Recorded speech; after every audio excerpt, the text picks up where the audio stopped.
About as far back as I can remember, my grandfather in his office in his house has had this really interesting clock. And I say that even knowing that when I first became aware of this clock, at no point in time was I ever really all that interested in clocks. But this particular one is made out of a scrap piece of walnut, and this was still a good couple of decades before woodworking would be even remotely interesting to me. And I was always found myself enjoying just the way this clock looked. Like I said, it was a piece of walnut. It was about 2.5 inches thick, which is a pretty thick piece of walnut if you know anything about wood. But it was kind of this piece of wood that most woodworkers, at least the ones that I know, probably wouldn't have bothered much with. It had a giant hole in it from a knot that had probably fallen out of the wood. It had some holes in some other places and some kind of like just interesting wood grain stuff. It's a good-looking piece of wood. It's walnut. Walnut's always a good-looking piece of wood. But this particular one had some other elements to it that I thought were pretty interesting. It had this wood grain around the clock face that kind of, just a little bit, looks a little like the outline of the state of Indiana. That's kind of neat to me. And the woodworker who turned this into a clock in that giant hole that I told you about put a cute little wooden chipmunk just hanging out there. I love it. He also, just for a little added design and texture and that sort of thing, kind of carved out some vines and some leaves and some other stuff just to give it a really nice look. There were golden Roman numerals on it, had golden hands for it. It was just always a really cool clock to look at, which if there's ever a clock that's cool to look at, I guess this is one of them. My grandfather always had this clock. It was something that he was really proud of, something that he was always very glad for people to notice it so he could talk about it, which, I mean, it doesn't take much to get Grandpa to talk to you about anything, but if you point out his clock, he'd get excited about it. He always kept it in his office right next to the window, so that way everybody who came into that room saw that clock. In fact, it was the sort of thing that where it just kind of drew your attention as soon as you walked in. It was right in the main door frame. You'd see out the window, and then there's the clock right there. My grandpa had this clock forever and ever. A few months ago, I was visiting with my grandparents, and as we were kind of saying our goodbyes, they were walking me out. We had to pass through my grandpa's office to be able to get to the back door where I had parked, because I'm a grandkid and we park in the backyard. And as we were walking out, Grandpa said something to me, and it kind of got my attention, and I turned around, this time facing the closet in his office, which is also next to a filing cabinet. And I happened to catch out of the corner of my eye that there, right behind the filing cabinet, behind some other decor, was the clock. The clock that my grandfather had always had prominently displayed in this room was now kind of tucked away and hidden behind some other knickknacks. As we continued to talk, I kind of still found myself drawn to looking at this clock because it's just what I always did. And I noticed a few things about it. The finish on it had started to look kind of rough. It had kind of scuffed up in some places over time. The golden Roman numerals had kind of turned a little dulled. Some of them even had started falling off. And I was so captivated by this sort of stuff that I kind of missed the idea that it was not exactly displaying the right time of day. I mean, I know a broken clock's right twice a day, but we weren't anywhere close to it being right at either time. And so me, being myself and feeling the need to point out the obvious, I said to my grandfather, "Clock's seen some better days," just in case he hadn't noticed. And Grandpa just looked back to see the clock that I was talking about, and he said, "Yeah, it's kind of a shame. It's not working. In fact, it hasn't worked in years. It's just been kind of sitting there collecting dust. The Roman numerals started falling off, but, I don't know what to do about it. I don't want to get rid of it, though, because I still love that clock." And I could kind of tell from this conversation that this was not something that, it was easily fixed by just changing the battery. The mechanism itself had completely gone out. It happens sometimes in clocks, especially if they're older in age, but it doesn't happen that frequently. And I could tell that it kind of bugged Grandpa that clock that he used to have prominently displayed in his office was now, he felt the need to hide behind a bunch of other stuff. And so I said to him, "Well, I could fix that for you." And as soon as I said that, my grandpa's whole expression on his face completely changed. My grandpa's going to be 81 years old next week. And for the first time I can think of in the 36 years I've known this man, he got the expression that I can only describe as excited. My grandfather got suddenly, it was like it never occurred to him that this sort of thing could be fixed, that somebody could take care of this for him. And just by hearing that, he's, "Are you sure you could do that?" "Well, yeah, Grandpa, I wouldn't say it if I couldn't." He got excited about the notion of this sort of thing. And so I took that clock with me that day and brought it home. Now, it wasn't like I could fix it that day. There was a few things wrong with it that really needed some time to work on it and that sort of thing. So I needed to have some time to be able to get it all out. The first step was obviously to get the old mechanism out, right? I mean, I can't sand it if the mechanism's still in the way. That's going to be a problem. But the guy who built this clock, who took that scrap piece of walnut of his and turned it into a clock, he'd put a thin piece of plywood on the back to kind of hold everything in, and he'd only cut out just enough space to be able to get the battery in and out of it. So step one was for me to very carefully make that hole a little bigger so that I could be able to reach into the clock and get the mechanism out. Step two was to go and take the nut that holds that mechanism in place. I don't know if you know this about clocks. There's a mechanism, like a piece that actually holds all the components, but then it kind of shoots out from the front, and it's all held in place by one particular little nut that's usually on the face of the clock. This is walnut. Walnut is my favorite wood. No matter what you do to it, walnut is going to look good.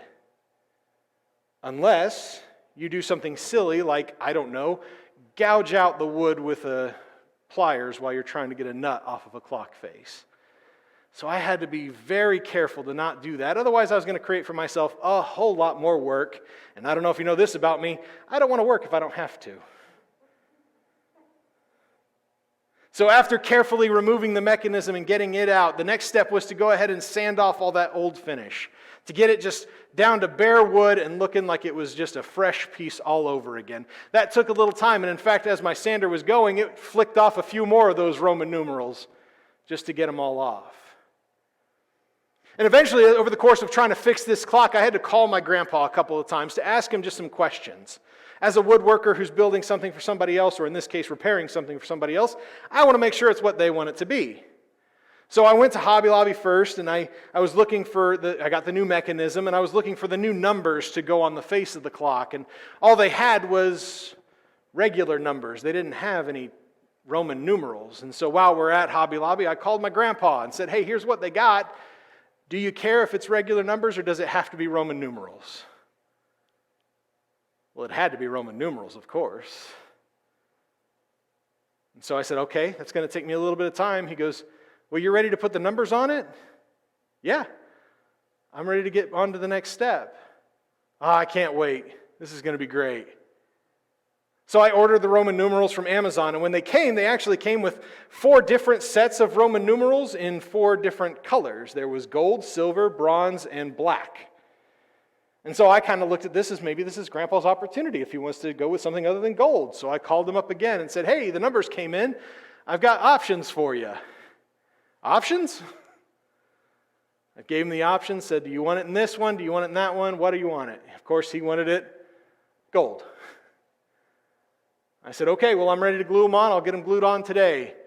"Oh, it's almost ready to be put all together?" "Yep, we're getting there, Grandpa." "I can't wait. It's going to be great."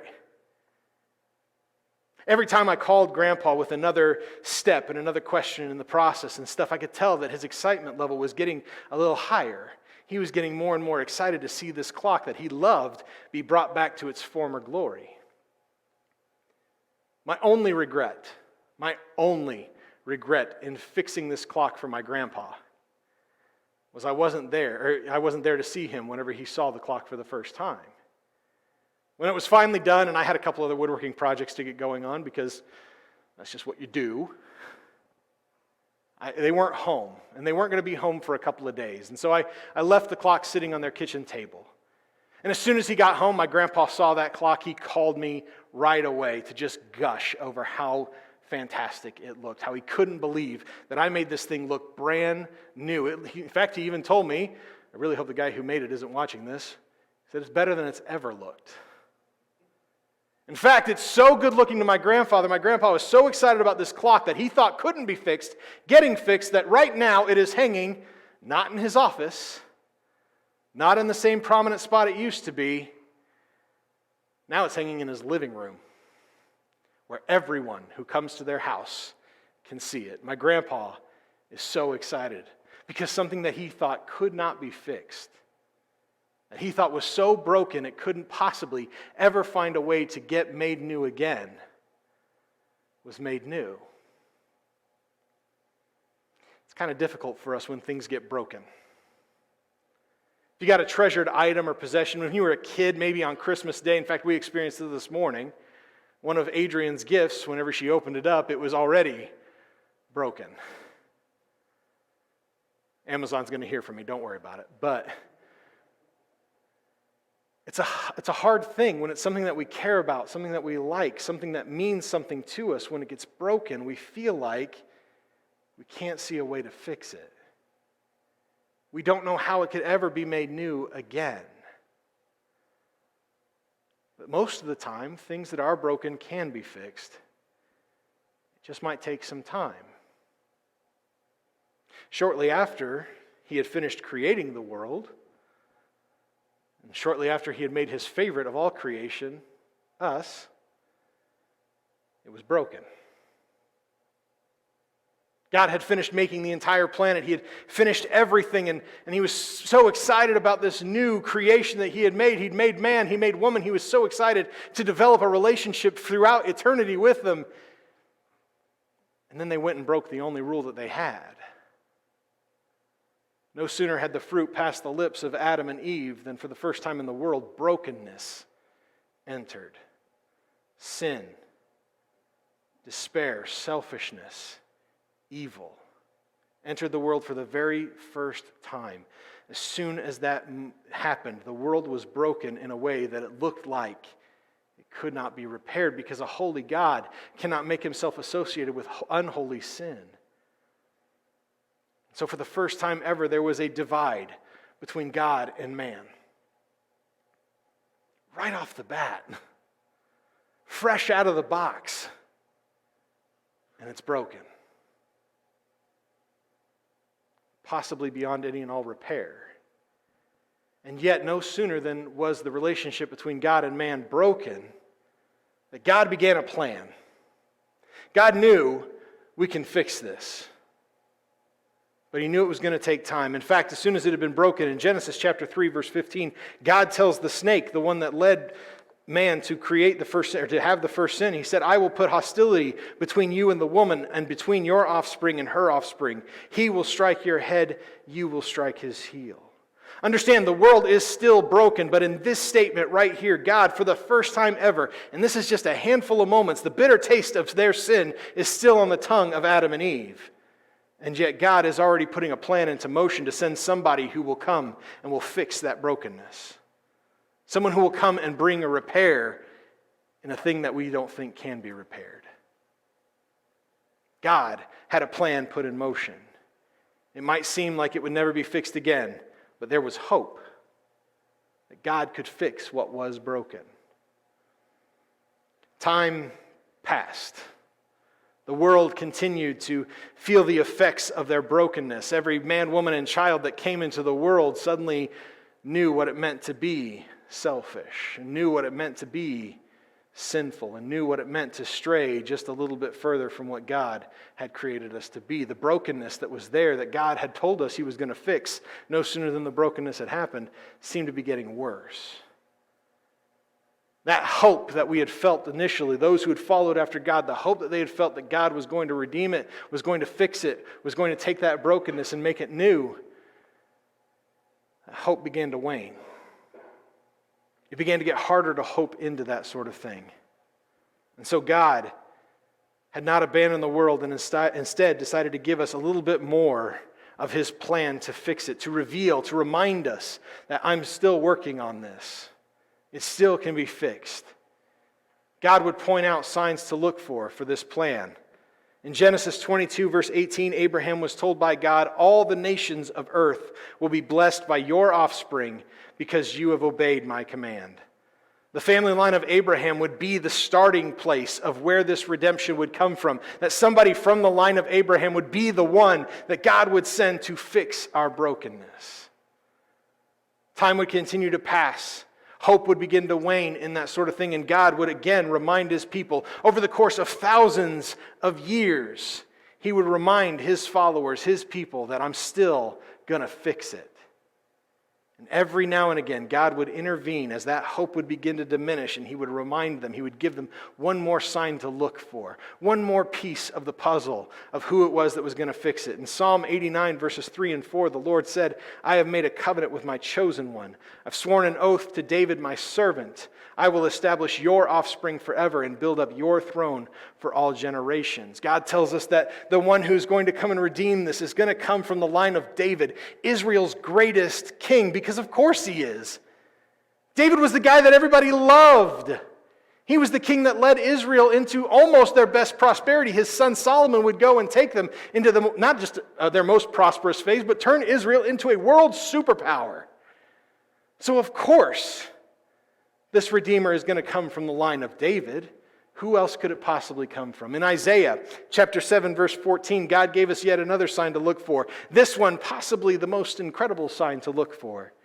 He said, therefore the Lord himself will give you a sign. See, the virgin will conceive, have a son, and name him Emmanuel, which means God with us. In Micah chapter 5, verse 2, God even gave us a place on the map to look for it. When he said, Bethlehem, Ephraim, you are small among the clans of Judah, but one will come from you who will be ruler over Israel for me. His origin is from antiquity, and he is from ancient times. As you and I read through Scripture, if we go from Genesis and we just keep going all the way through, we kind of feel that God is building towards something incredible. Like there is a crescendo that is taking place from the fall of man, and it just keeps building as time goes on. That hope continues to be built, and we get more and more excited as we read on. Yet, I can't help but think about the people who lived in between the promise and the fulfillment.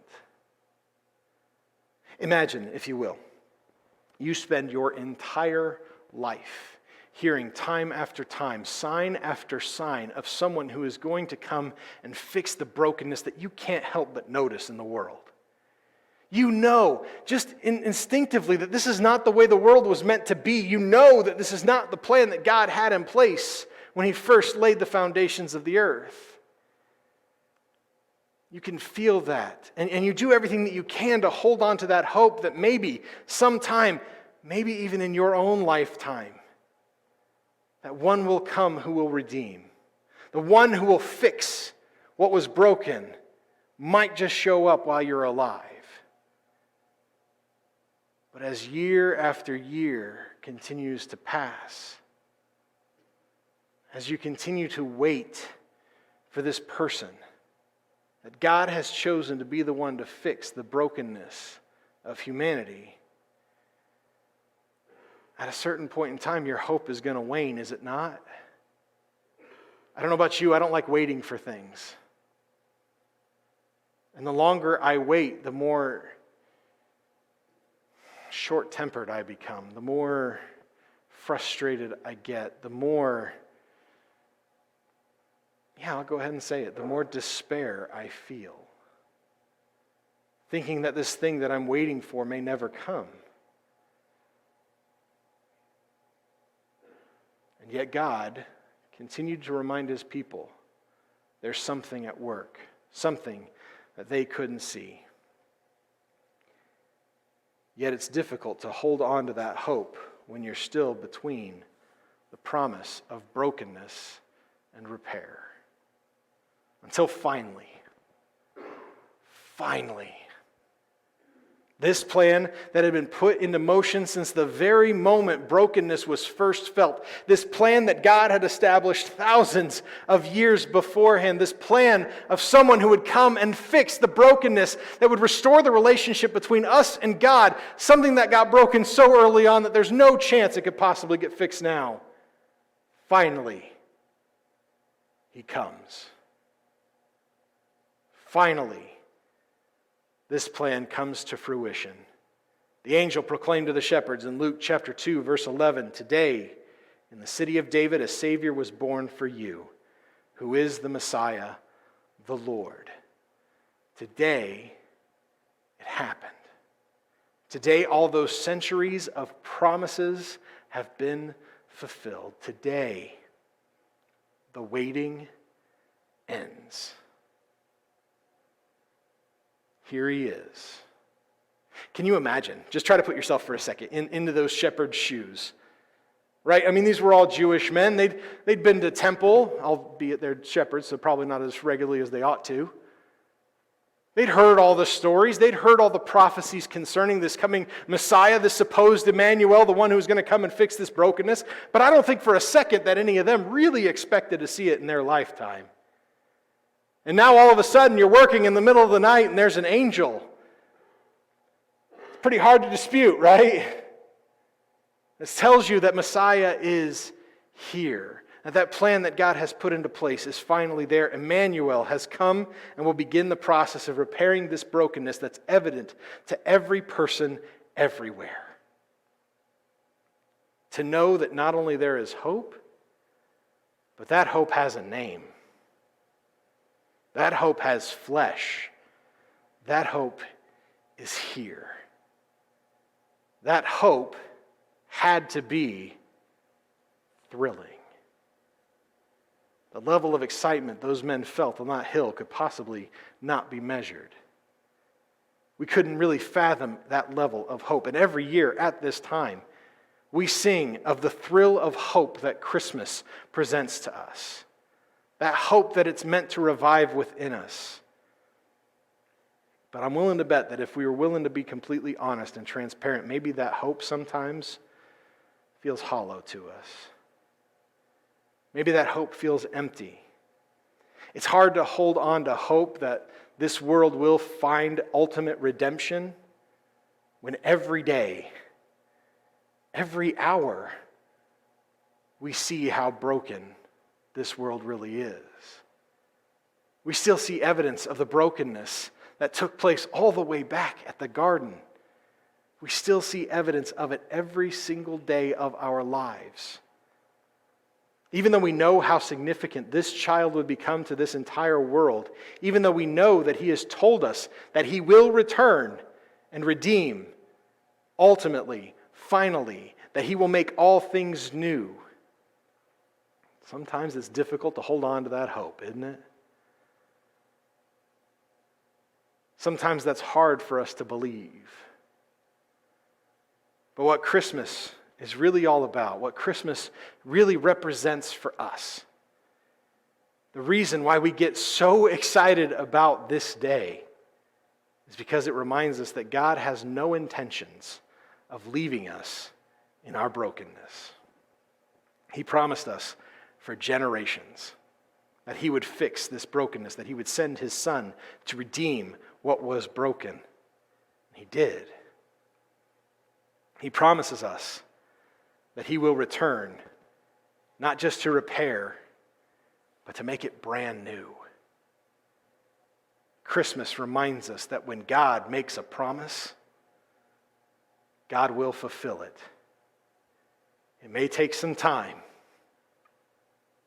but we can hope in that promise. Revelation 21, verse 5 says this, and we'll close with it. It says, "Then one seated on the throne said, 'Look, I am making everything new.'"